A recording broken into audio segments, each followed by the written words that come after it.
Hey guys, in this video we're going to talk about Chapter 4, Section 3, Graphs of Exponential Functions. So before we were looking at exponential functions algebraically in terms of their equations. What I want to do in this video is take a more graphical approach. So let's start with an example. And what we have here, the situation that we have is the local gym currently has 100 members. The membership enrollment is increasing at a rate of 8% per year. And so let's answer some questions that we've looked at before. So the first question is, what is R? So what is the percent change every year? Well, they tell us it's going to be 8%.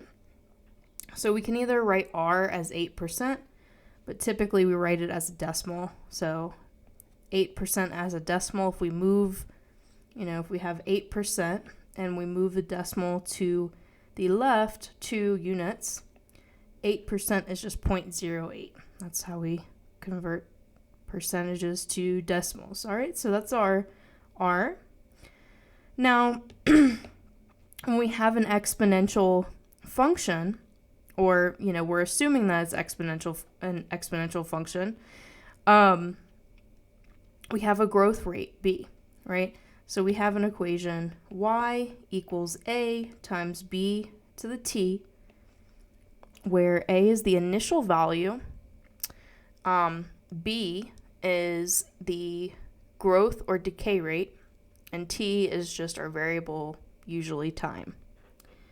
So what is the growth rate? Well, remember, the growth rate, b, is going to be 1 plus or minus r, depending on whether we have growth or decay.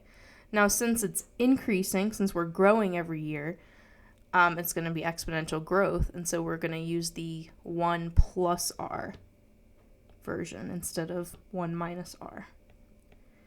So in this case, we know that r is 0.08 from part A, so b is going to be 1 plus 0.08, and altogether, that's going to give us 1.08. So this is b, 1.08. Okay, so the next part, we're going to create a table that shows the number of gym members after 0, 1, 2, and 3 years.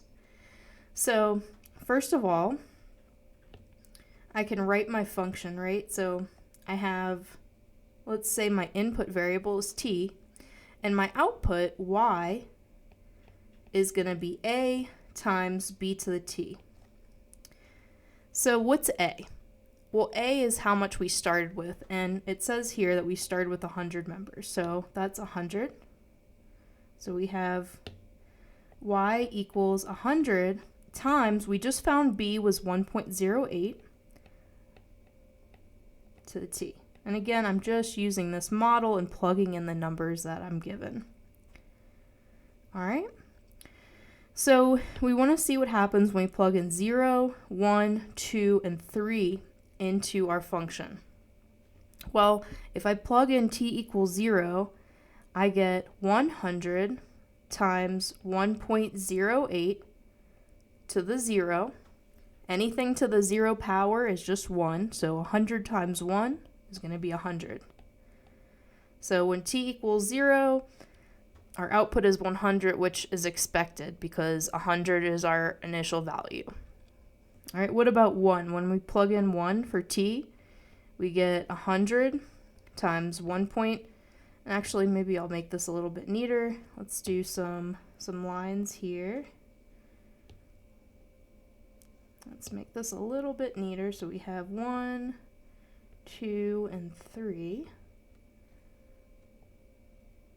Okay, so when I plug in 1, I get 100 times 1.08 to the 1. I'm plugging that in for t. And if I put this in my calculator, well, actually, I really didn't need to. I could have just moved the decimal place, but, it's early. And so this is going to be 108. Okay, plugging in 2. I have 100 times 1.08 to the 2. Putting this in the calculator, 1.08 squared times 100 is 116.64. But, well, I guess we can do that. I mean, we can't have, can't really have a decimal number here because we're talking about people and we can't have a fraction of a person. But remember, this is just a model. This isn't necessarily, 100% truth. So the next value is t equals 3. So if I plug in 3 for t, I get 1.08 to the 3 times 100. Let's put this in the calculator. Okay. So here I get about 125.97. Okay, so that is my answer for part C. I have a table. So, and I have a bunch of ordered pairs, and that's going to come in handy for part D. It's telling me to graph the function. So, you can just put this in Desmos. So one way, let's write this. One way is Desmos. All we have to do is punch in the function y equals 100 times 1.08 to the x. Remember, Desmos likes x's and y's rather than t's. So we can put this in Desmos and really check to see what's going on. Or we can just do a very rough sketch based on the points that we have here. So the points that we have, if we just look at this table, are ordered pairs. We have 4 ordered pairs. And the first one is 0 is my input and 100 is my output.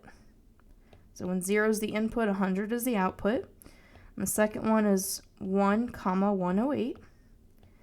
And then I have 2, 116.64. And finally, I have 3, 125.97. So if I wanted to, I could just do a really rough sketch here. If this is, let's say this is 0, 100. And then 1, 108 is going to be a little bit higher than that.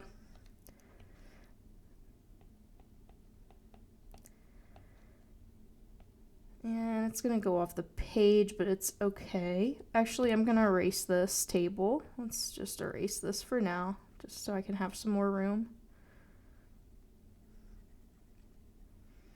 Okay, so 1, 108, and then we have 2, 116.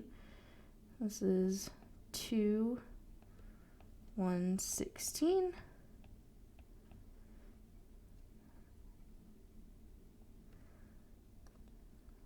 3, 125.97. So maybe it goes like this. And so we have this exponential looking curve right here.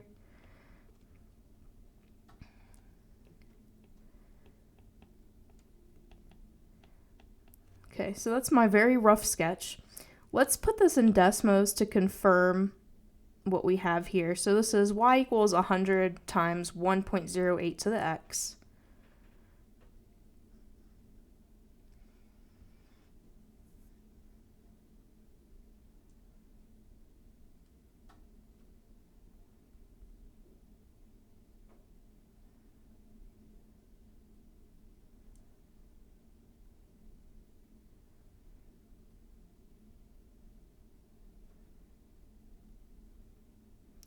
Alright, so let's zoom out a little bit. And we can see that the only part of the graph, I started at when x is equal to 0. So I started at this point right here on the y-axis. That's our initial value. And then I plotted some other ones that were above this. But you can see that this model, you can see the shape of it. It's basically, it's growing very quickly, and the rate of change is constantly changing. So the slopes are constantly changing. If you were to draw tangent lines to this thing, the slopes way over here are very close to 0, because if you if you draw a tangent line anywhere in this area, it's going to be a horizontal tangent, and those have slope 0. But then the slope starts increasing very, very rapidly to where it's almost a straight up line, like a vertical line, basically. So this is what an exponential growth function looks like. And what you can say here is as time gets bigger and bigger, so as the x values increase, the y values increase very, very fast. So that's exponential. Also, one other characteristic that I want you to notice about this graph is what's known as a horizontal asymptote. Now, vertical asymptotes happen where there's a hole in the domain, but horizontal asymptotes happen basically where there's a part of our range that we can't touch. In this case, it's going to be y equals 0. So that would be a good thing to think about. Why can't y equal 0? Like, why can't this entire function equal 0? How could we do that? So just think about that for a while. We're going to get back to that in a few more slides, but let's talk about what is the domain and range of this modeled function. Let's talk about the domain first. So the domain is the x values, right? The possible x values. Now, if we look at our model, it looks like we can have any possible x value we want, right? This thing goes to the left indefinitely. So for the model, the domain is going to be all real numbers, right? And it goes to the right indefinitely as well. So for the domain is going to be from negative infinity to positive infinity. These are the numbers that we're allowed to plug in for x. There's no restrictions here. There's no denominator. There's no square root. It's a free-for-all. We can plug in whatever number we want for x. So that's all real numbers. Now let's talk about the range. Remember, the range is how far down to how far up does this thing go? Well, we just talked about that y gets very close to the 0, but it never actually touches it, right? We have this asymptote. And another way to think about this algebraically is that if you were to solve this for y equals 0, let's do that. So what we have is y equals 100 times 1.08 to the x, and I'm claiming that y equals 0. So if I plug in y equals 0, I have 1.08 to the x. Divide both sides by 0 to get 0 equals 1.08 to the x. And so the question is, which x value is going to make this statement true? Well, there's no x value that's going to make that true. If we set x equal to 0, then our answer is 1. Anything to the 0 power is 1. So there's no number that will satisfy this. So our range, we're starting at 0, but not including 0. That's what the parenthesis is for. And we're going all the way to infinity, because we can see on this graph that we can go up forever and ever and ever, as far as we want. So that is going to be our range right here. And then here is our domain. Okay? Okay, so last week we talked about getting a and b from the equations, where a was the initial value that we started with, and b was the growth rate or the decay rate. So another way of thinking about a is as the y-intercept. So where the exponential graph crosses the y-axis. So here we have 3 exponential curves, and we can figure out what a is just by looking at these graphs. So here, if we look closely at this, it looks like a is going to be -2. So here a is equal to -2. That's our y-intercept. And over here, if we look closely at that graph, it looks like a is equal to 1. So that's our crosses the y-axis at 1. So a is going to be 1. And finally right here, it looks like it crosses the y-axis at about a is equal to 1/2.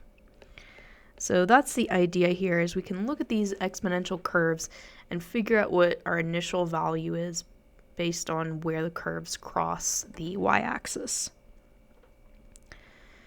Okay, so let's talk a little bit of, more about b in terms of what the graphs look like. So if we have y equals a times b to the x, why am I echoing? I'm not sure why I'm echoing.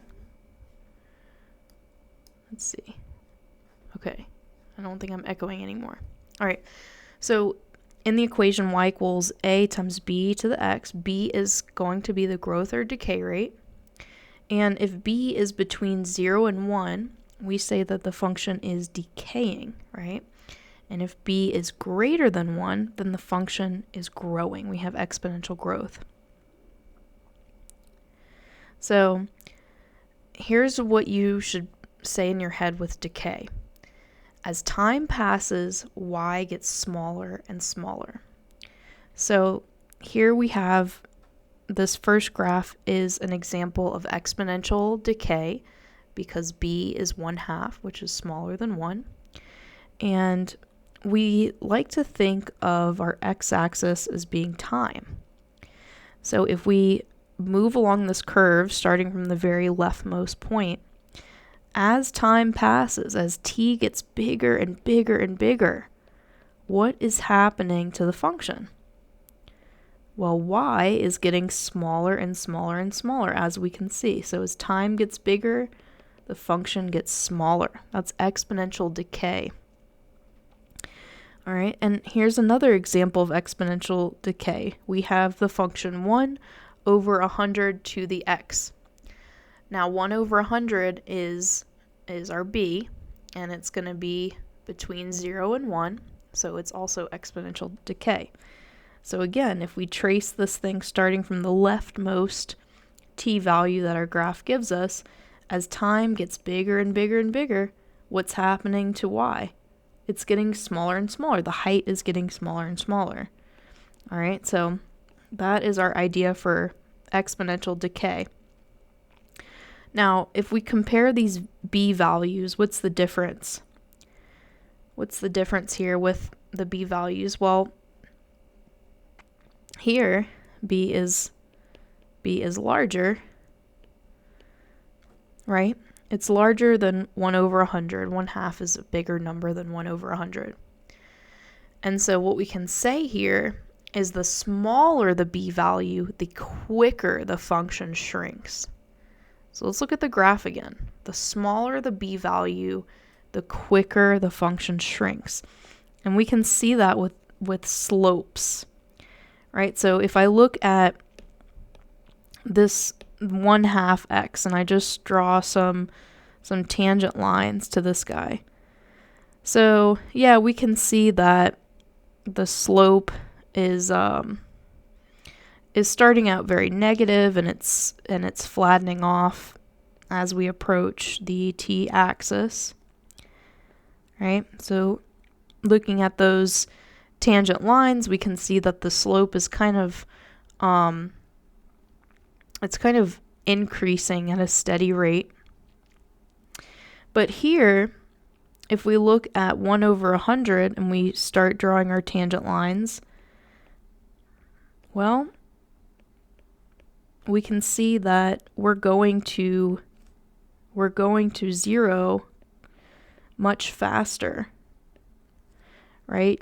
If you look at the slopes of 1/2 x versus the slopes of 1 over 100x, these slopes are much steeper. These are much steeper slopes, which is telling us that the function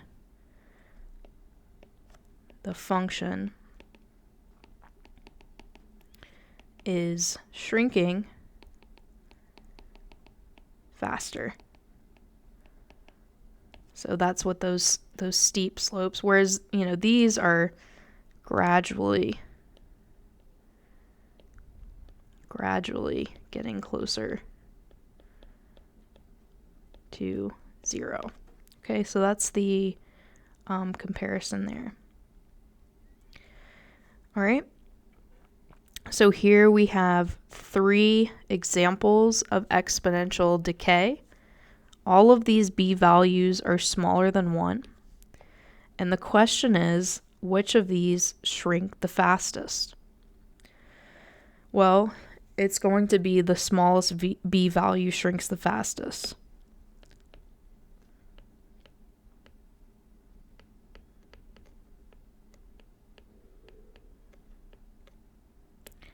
So this guy, right, is the smallest b value. 0.23 is smaller than 0.9 and 0.78.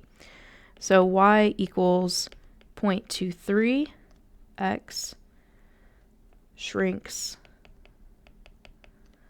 the fastest. And we can see that again with our slopes. So, if we were to draw tangent lines, so we have these very, very steep negative slopes. And there we go. Just kind of tracing along to 0. So it's going to 0 very quickly. The rate at which the function is shrinking is it's shrinking much, much quicker for 0.23 versus the black function, which has a larger b value of 0.9. So if we were to draw tangent lines here, we can see that, yes, we are still approaching 0, but the tangent lines, the slopes of these tangent lines are gradually approaching 0, whereas before in the green, we're very quickly approaching 0 because the slopes are very negative. They're very steep, whereas here it's more of a gradual decline. Okay, so what can we say here is we can say the blue function, we can say y equals 0.23x is shrinking the fastest. Again, looking at those steep negative slopes. And then the one in the middle, the b value is 0.78. So it's our middle b value. And so we can say that the slopes here aren't as steep as the green ones, but they're definitely steeper than the purple ones as we approach the x-axis. So then we can say that y equals 0.78, x is shrinking second fastest. And then finally, y equals 0.9 is shrinking the slowest because those slopes are not as steep. All right, so that's kind of the order of, who's shrinking the fastest. And again, we're just looking at slopes here. So, okay, let's talk about exponential growth. So the way that you should think about this, again, t is going to be the x-axis, time. As time passes, y gets larger and larger. And we can see that in this first example, y equals 2 to the x. If we start here and we move along the time axis, as time gets bigger, what's happening to y? Well, y is also getting bigger. So y is getting larger and larger.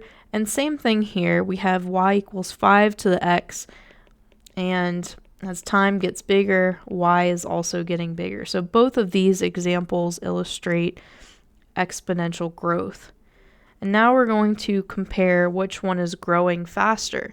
And again, we're looking at slopes here. So the larger the b value, the quicker the function grows. That's the rule here. So just looking at the b values, we can see that this guy grows faster. And we can look at the slopes again. So if we look at the slopes here, flat, flat, flat, flat, flat, flat, and then we start increasing. We start getting a more positive slope until the line is pretty much almost vertical. It's telling us that the rate is changing extremely quickly. But here, the slopes are even, once we pass over here, the slopes are going to be even steeper, faster, right? So this is going to be an even steeper slope. So this is steeper slopes imply faster growth. Okay, so that's how we can compare these graphically. This is a more gradual climb.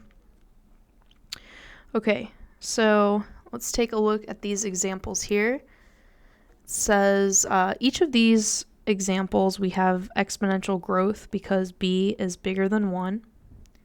And the question is, which of these grows the fastest? Well, if you just look at the b value, this one grows the fastest because b is the biggest, and then this one grows second fastest, and then this would grow the slowest. And we can also take a look at the slopes. So it says in each case, as time passes, the function grows, but which one grows the fastest? And so we can see that just from the b value, y equals 5 to the x grows fastest, followed by the next one is 2.2 to the x. That's the next largest b value. And then last is 1.3 to the x. Okay, so that's the order in which they grow the fastest. So we can see it with the slopes. If we look at the blue graph, which is 5 to the x, we can see that, the slopes are very, very steep. There's not a gradual, a gradual increase in the slopes. Whereas with the black function, there's more of a gradual increase with the slopes, and even more so with the red function. So the red function is growing the slowest because we can see that the slopes are growing the slowest in the red function. Okay, so that's how we can look at the slopes of the tangent lines and see which function is growing slowest and fastest. All right, so let's do some examples. Which functions represent exponential growth, and which ones grow fastest, and which ones represent exponential decay. So let's look at growth first. So growth means as time goes by, the function increases. Well, remember, time is the x-axis. So we can see, first of all, this black one represents exponential growth because as time goes by, y increases, okay? So first exponential growth is the black one. And so that's growth. The other one that's growth is the blue one, because for the blue one, we can see as time goes by, as time increases, y also increases. So the blue is also growth. Now the other two are decay. So the decay Decay means as time passes, y shrinks. So if we look at this purple, as time gets bigger and bigger, the height is also shrinking. The height is shrinking. So the height is shrinking there. So that's going to be purple. And then same thing for the green. As time is getting bigger, y is getting smaller. So this green guy also represents decay. So what can we say about which one grows the fastest for the black and the blue? Well, we're looking at slopes. So which one has the steeper slopes? Well, that's going to be the blue function, right? If we were to draw these tangent lines, the slopes here would definitely be steeper than the ones tangent to the black curve. So the black one grows faster. I'm sorry, the blue one grows faster. Okay, so therefore the blue grows faster because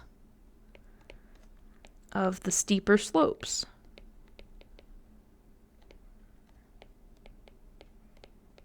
Okay, now let's look at the decay. So which ones shrink the fastest? Well, again, we're looking at slopes here. If we look at the slopes for the purple curve versus the slopes of the green curve, which ones have steeper slopes? That's going to be the green curve. That's going to be the green curve has steeper slopes. So here we can say the green shrinks faster, right? And what does this tell us about the B values? What does this tell us about the B values? Well, remember, for growth, this is telling me that the blue one has the bigger B value. So blue has larger B value. And for decay, the smaller B value tells me which one's shrinking the fastest. So this tells me that green has the smaller B value. Now, it turns out all of these graphs have the same A value, right? Because they all intersect right here. So all graphs have the same y-intercept or the same A value.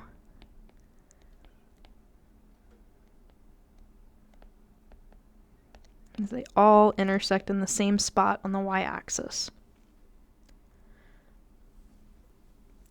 Okay, let's do some examples, some real-world examples. Okay, so we're going to use this graph to answer the questions. First question is, what is the approximate number of cells present after 6 quarter hours? So on the x-axis, we have quarter hours. So we want to look at when x is 6, what is y? Well, it looks like y is about 4,000 cells. Okay, so that's our answer for part A.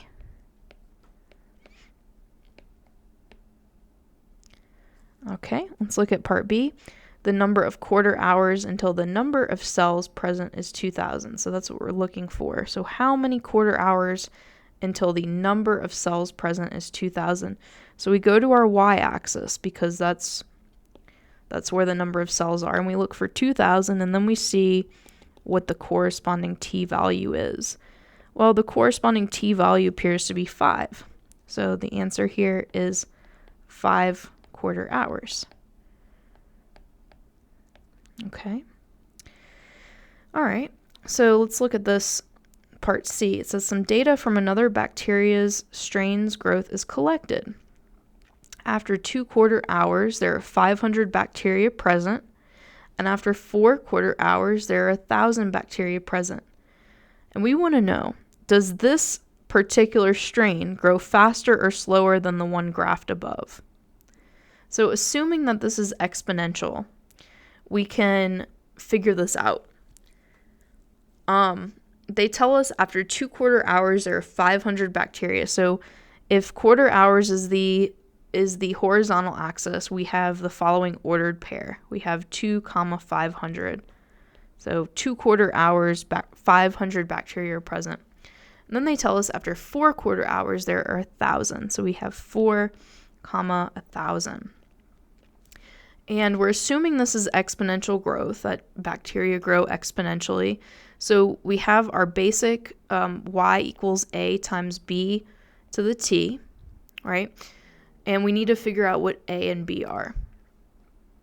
So we have 2 equations. We did this a little bit last week. The first equation is y, which is 500, equals a times b to the t, which is our input. And our input is 2. So 500 for y, 2 for t.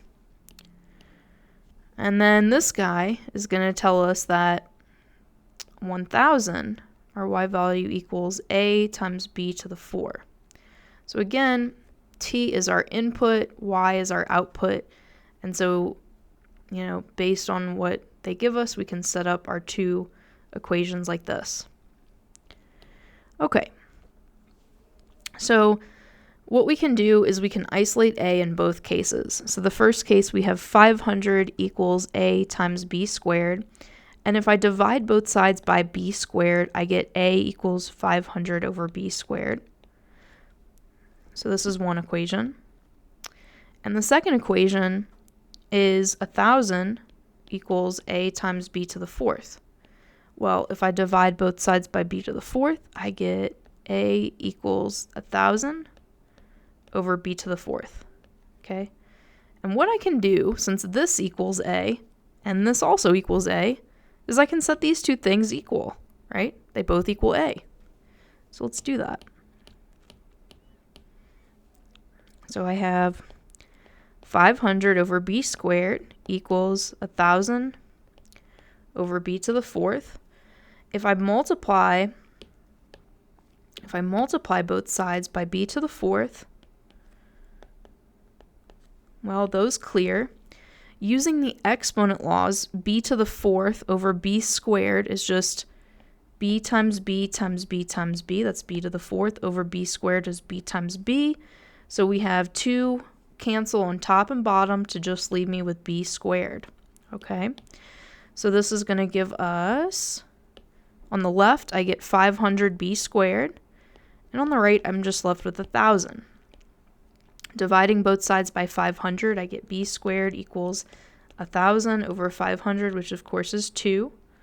So b squared equals 2. And finally, I can take the square root of both sides to give me that b is equal to the square root of 2. And I'm going to take the positive version since we're assuming exponential growth, since we're dealing with bacteria strains.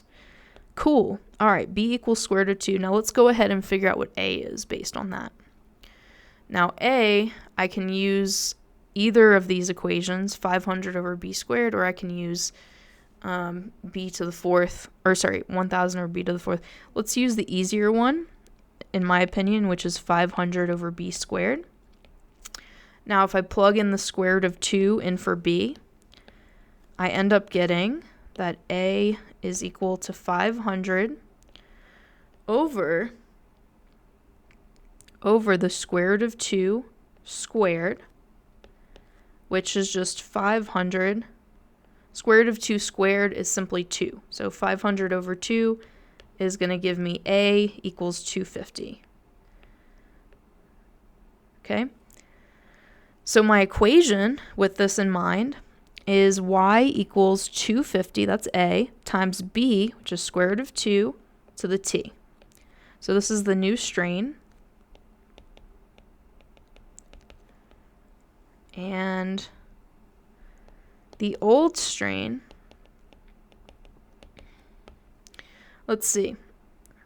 It says, does this strain grow faster or slower than the graph above? Well, let's figure this out. So we need to figure out what the growth rate is for this guy. And again, we need some ordered pairs to do that. So I can use I can use 6 comma 4,000 as one of them. And it looks like this guy right here. So this is 6 comma 4,000. And it looks like this guy right here is 4 comma 1,000. So the old strain we have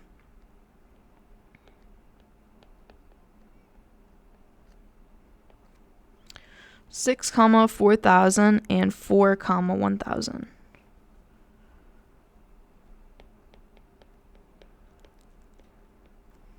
Okay, so if we do the same thing and set up an equation here, first of all, we get y equals a times b to the 6. And this one becomes 1,000, so y equals a times b to the 4th. And again, if I isolate for a, I get, for this first equation, I divide both sides by b to the 6, and I get 4,000 over b to the 6 equals a. And over here, I get 1,000 over b to the 4th equals a. So now that we have a equals 4,000 over b to the 6th and a equals 1,000 over b to the 4th, we can set these two fractions equal to each other because they both equal a. So let's go ahead and do that. And I'm going to erase some stuff. So this is the old strain.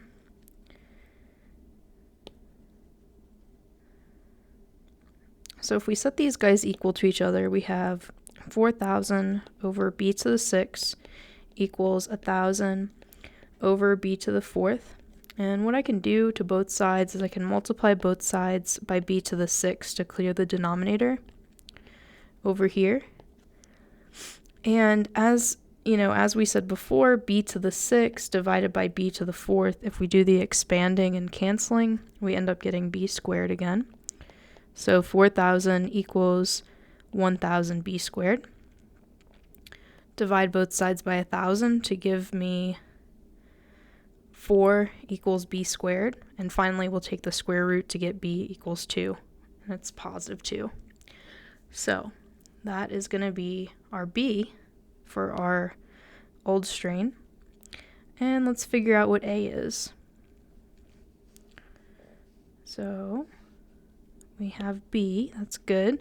And then we can use either one of these and plug in b to get a. I'll use this one. So a is going to equal 1,000 over b, which is 2 to the 4th. So this is going to give us, let's see, 1,000 divided by 2 to the 4th is going to give us 62.5 for a. So a is 62.5 and b is 2. So for the old strain, the one that was graphed, we have the following exponential. We have y equals our initial value a, 62.5, and our b value we just found to be 2.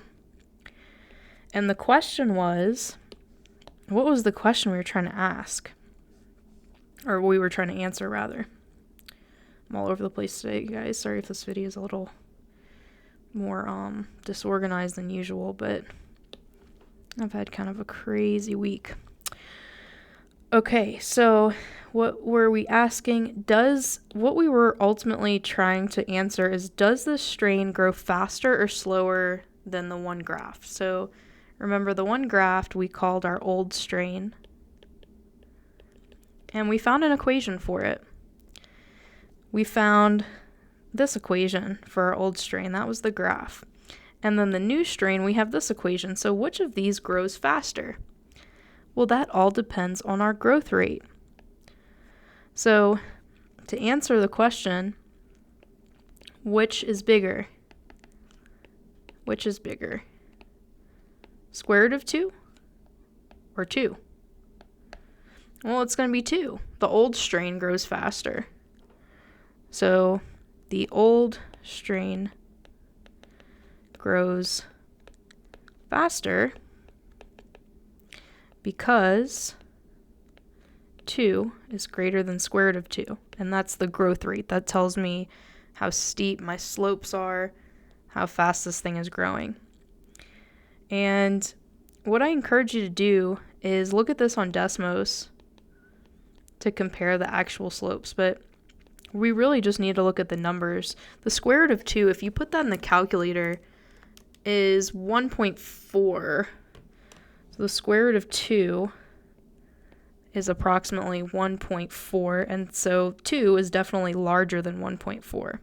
Okay, so that was that example. So now let's look at solving exponential equations graphically. So the directions say solve y equals 23 1.4 to the x graphically for x if y equals 60. So what we want to do is we basically want to see where do these functions intersect. That's what we want to see. So what I'm going to do is I'm going to plug both of these functions into Desmos, the first one being 23 1.4 to the x and the second one being y equals 60. So let's do that.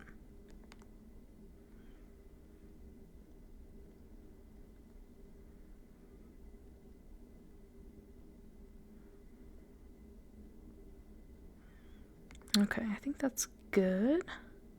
And then we have y equals 60, so we want to see the point of intersection here. So where is that? And we can see it, if we zoom into the graph, if we pan, and I do expect you guys to use the graph for these questions. We can get closer and closer, and we just want to see what this point of intersection is, where they cross each other, the blue and the green. And that is at x equals 2.85. That's our answer here. That's where these two functions equal each other. So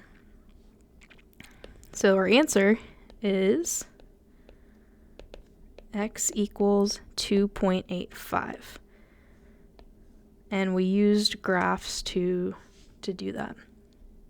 Let's do another example. Solve 3n equals 42 times 1.3 to the p graphically for p. So this time p is acting like our x.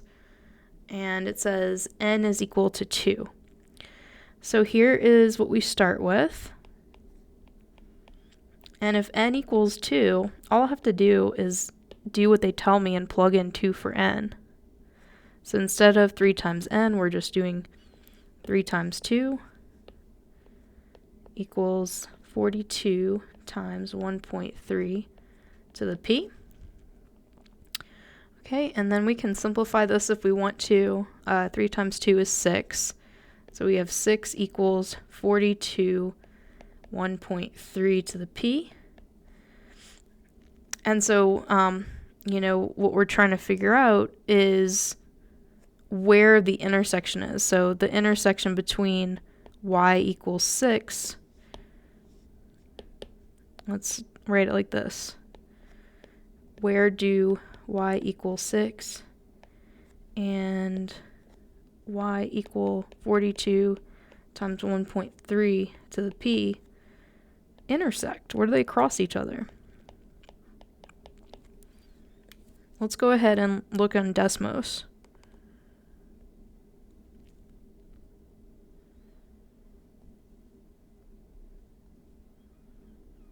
And instead of p, again, I'm using x because Desmos likes x's instead of other variables. So 42 times 1.3 to the p, and then y equals 6 is the other one.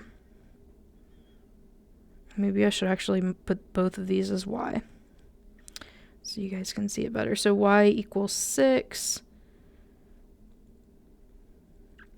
All right, let's zoom out and see where these guys cross each other.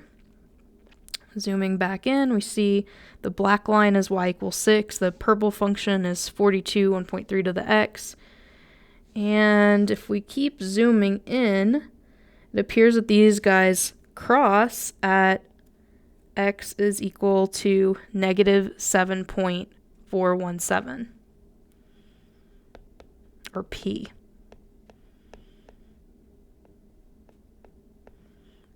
So this is our answer here. This is our value of P that makes this equation true. And we can check ourselves too. We can see, well, our original equation was 3n equals 42 times 1.3 to the P. And this supposedly makes this equation true when we plug in P equals negative 7.47 for 1/7. So n was given to be 2, so let's plug that in. And P we found to be 1.3 to the negative 7.417. So this is going to be 6 equals, and then we can put this in the calculator.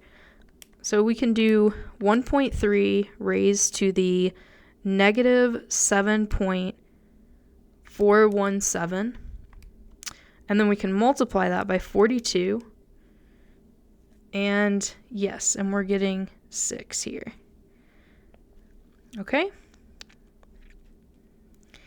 All right, let's do some more word problems here.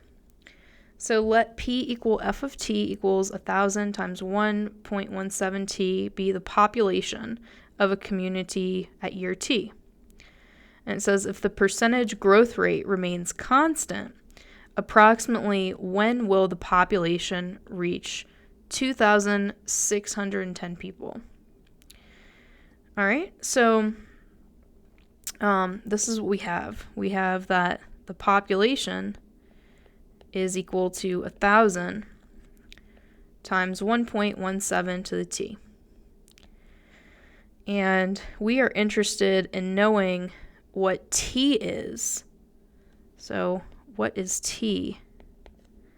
What is t when P equals 2,610? That's what we're trying to answer here. So let's plug in what we have. We know we want P to be 2610. So we have 2610 equals 1,000 times 1.17 to the t. And what I can do is I can really just stop here because I'm trying to see where this y value, where y equals 2,610 intersects y equals 1,000, 1.17 to the t. So where do these intersect?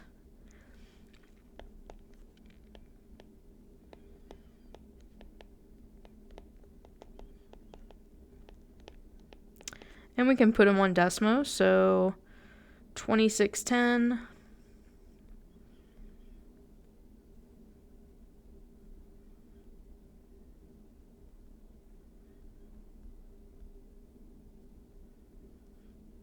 and then our exponential is 1,001.17 to the x.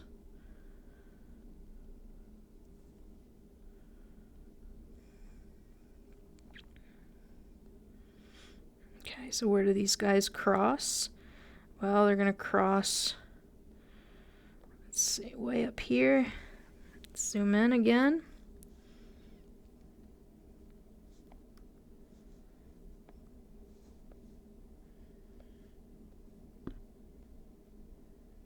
Okay, so that point of intersection is at 6.11. So point of intersection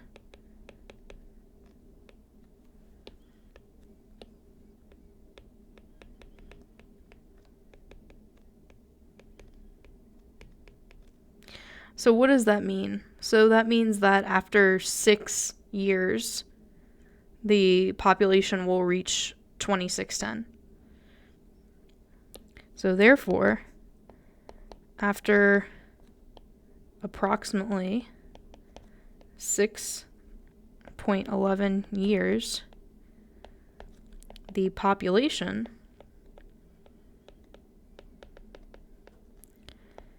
will be 2,610 people. All right, let's do another problem. So it says the number of cases of a disease, N, is reduced by 10% every year. And part A says there's initially 20,000 cases, express N as a function of T, the number of years that elapsed. Since we're reducing by a percentage, we're going to write an exponential decay model here. So what's our initial value A? Well, in part A, they tell us that we start with 20,000 cases, so that's going to be my A in my exponential equation. And then the next question is, what is B? Well, remember, B is going to be 1 plus or minus r, depending if we're growing or decaying. Now, in the directions, they say that it's reduced by 10% every year, so that means we're decaying. So B is equal to 1 minus r, because we're decaying. And r, in this case, is 10%, right? Because that's how much we're reducing it by every single year. So we have B is equal to 1 minus 10%. How do I write 10% as a decimal? Just 0.10. I just move the decimal place 2 units to the left. Okay, so this guy is going to give us B equals 0.9. All right. And that's what we need to know.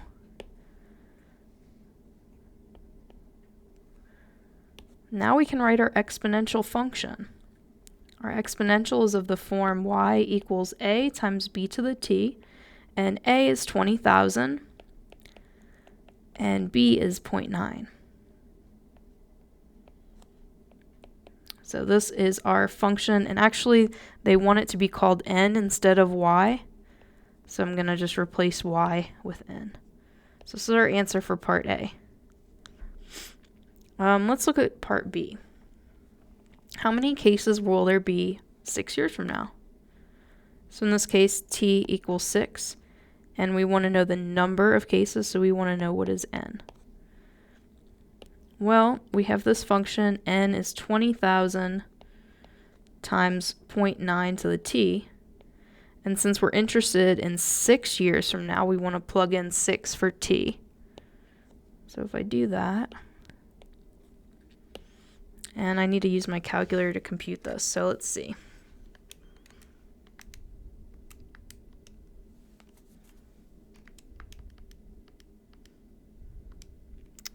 So I am getting 10,628.82 cases, approximately.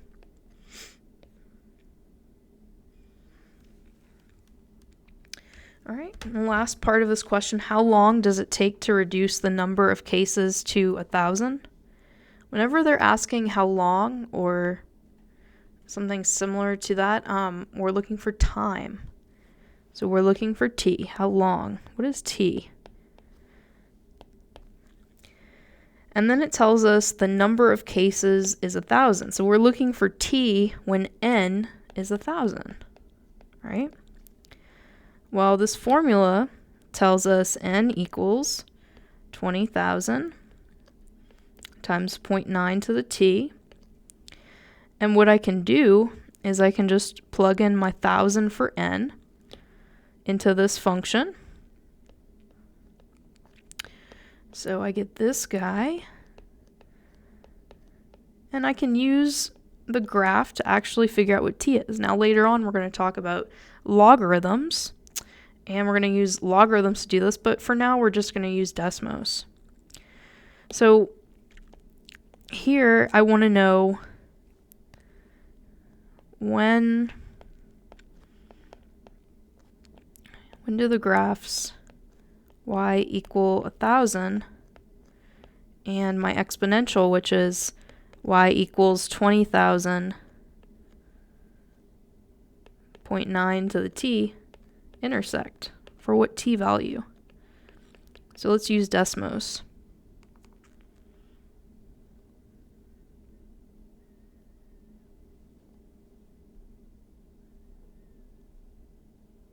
So we have 20,000.9 to the x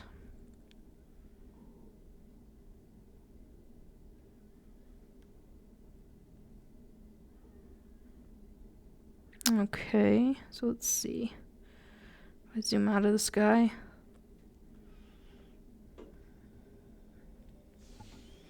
Okay, so it looks like they're intersecting right around here.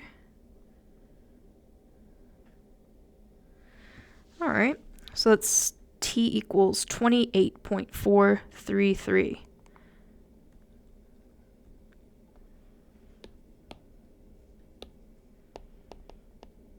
So our answer,